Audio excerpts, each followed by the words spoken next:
In this video, we're going to talk about setting up taxes and tax zones within WooCommerce. So in order to access the tax system, hover over WooCommerce and click on Settings. And then at the top here, click on the Tax tab. Now this is either going to be really simple or a little bit more complicated depending on how you go about it. If you opted during the setup to use the WooCommerce services that's integrated with Jetpack, then this is actually going to be pretty easy. We're just going to leave this as enable automated taxes, and WooCommerce is going to take care of all of the tax rates and all that other stuff for us, and it's going to automatically calculate all that and do the reports and everything else that we need.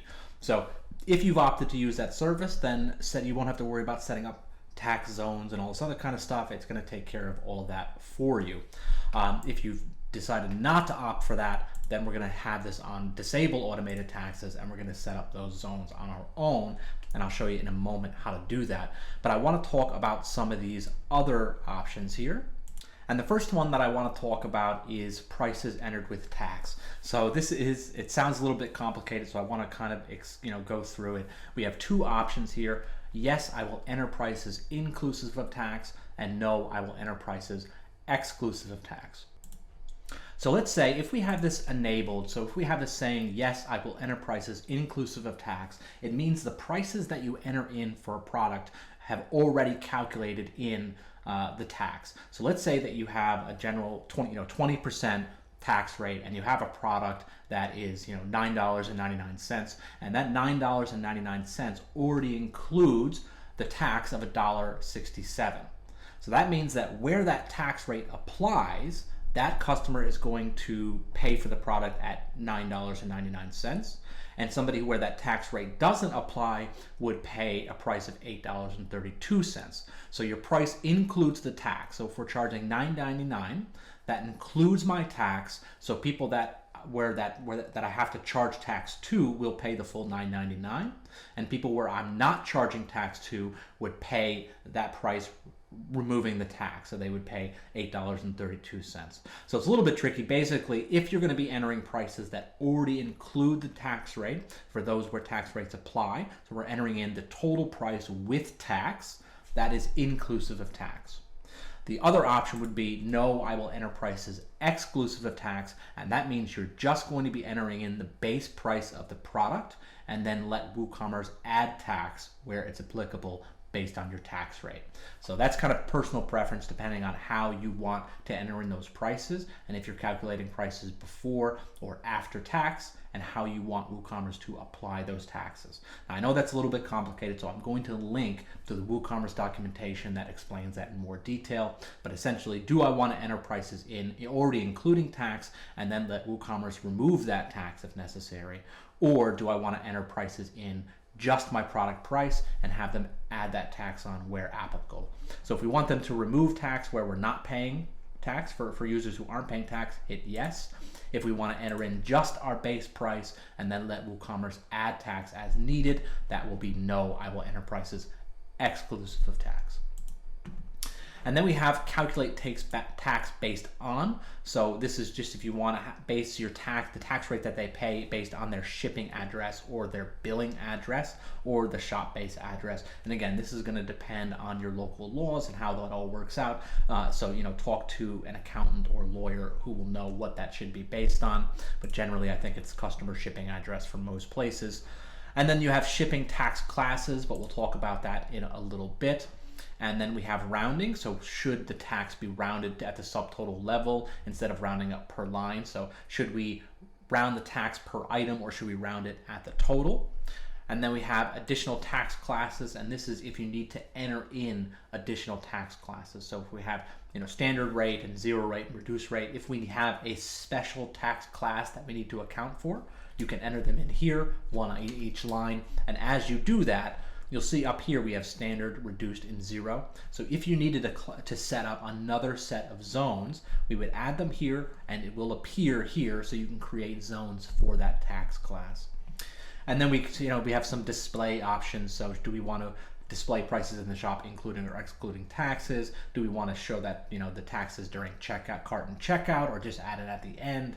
and a price display suffix. So this would be, if you're showing the prices on the front end, should it say, price includes 8% tax, or whatever that wording should be. And then how do we want to display tax totals? So this is all pretty straightforward, but this part at the top can be a little complex. So I'll link to that documentation. Check it out and make sure that you've set that up correctly. So for those of you that are doing automated taxes, it's automatically going to calculate what the tax rate should be based on where you are, where your shop is, and based on where your customer is. And if you've done that, then we don't need to set up zones for taxes, because it's going to automatically calculate all that information for us. If for whatever reason WooCommerce Services doesn't cover your area, or if you want to be able to set up zones on your own, we would disable automated taxes. And then we can set up our standard rates and the other such. So what this, we have standard rates, reduced rates, and zero rates. So zero rates would be zones where we're zeroing out tax. Reduced rate would be special circumstances where we're removing them. And that's really just if you want to separate them into different categories.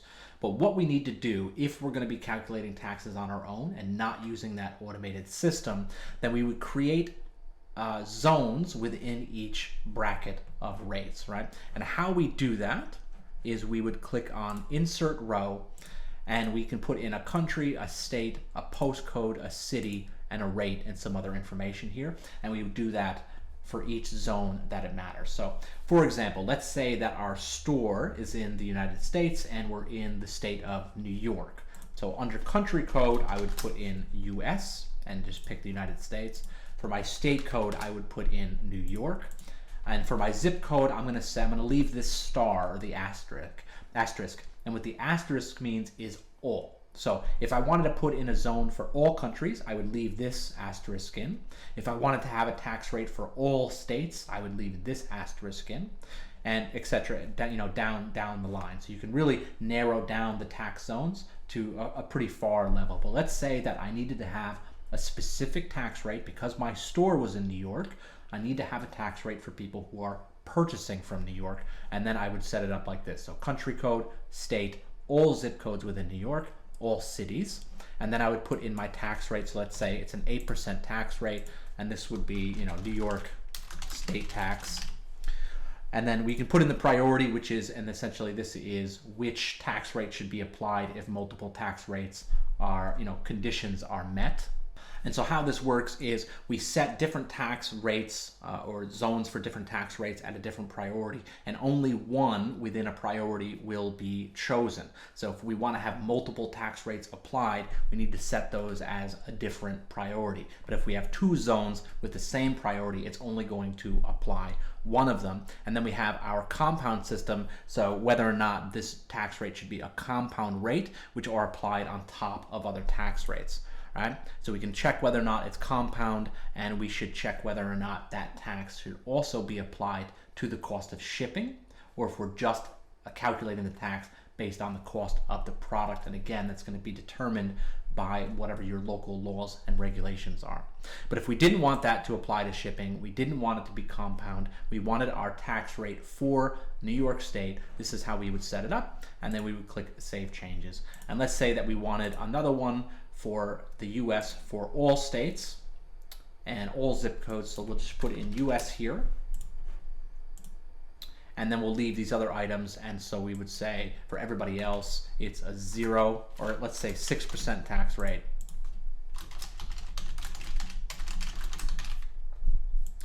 And let's say that's priority 2. So everybody in New York pays this tax rate, but everybody, including our people in New York, pay this 6% tax rate. Now, that's not actually the tax rates for New York and the state, so don't follow this example, but I just want to show you that you can set up different zones for different areas, and then we would disable that from shipping as well. So now let's say that we wanted to set up tax rate for everybody else, so we would have every country, every state, every postcode, every city, and we would say that the standard tax rate is 5% for everybody else, and we would say this is standard international. And we would set that as the same priority. That way it's doing one of these. So it's either going to, if they're in the US, it's going to apply that rate. If they're outside of the US, it's going to apply our other rate. And we can say, let's take that off shipping as well. And then we can have special tax zones set up for reduced rates or zero rates, however you wanted to set that up. I do recommend that you talk to a tax accountant or a tax lawyer to see whatever your local laws and regulations are. Or if you just want to keep it simple, again, go back to our tax options and enable that automated taxes using Jetpack, because that's going to make your life easier as far as trying to figure out exactly what those tax rates are. So if you don't want to deal with any of the tax stuff, you just want it to be automatic, and that's going to take into account all of your local laws and regulations, and whether or not you're in the States or whether you're in Europe, it's going to calculate all that for you, and it's only going to charge your customer's tax when that tax should be applied. So really, that's the easiest way to do it. Set up this automated taxes. But if you did have a reason and you wanted to specifically set up your zones, we would go into these different areas, set up the different zones depending on the different locations of your customers, and then hit save changes and you're all set. So that's tax zones. It's really not as complicated as it sounds. It's just kind of a little bit difficult to get going and grasp exactly how it works. But again, I will link to that WooCommerce documentation, and that will walk you through it step by step and give you a lot more information if you're confused about it. But really, if you don't want to deal with it, again, we can just enable these automated taxes, and then WooCommerce through Jetpack and WordPress services is going to handle all of that tax information for us. So that's it for taxes with WooCommerce for the moment. Go on and check out the next video, which is going to cover shipping.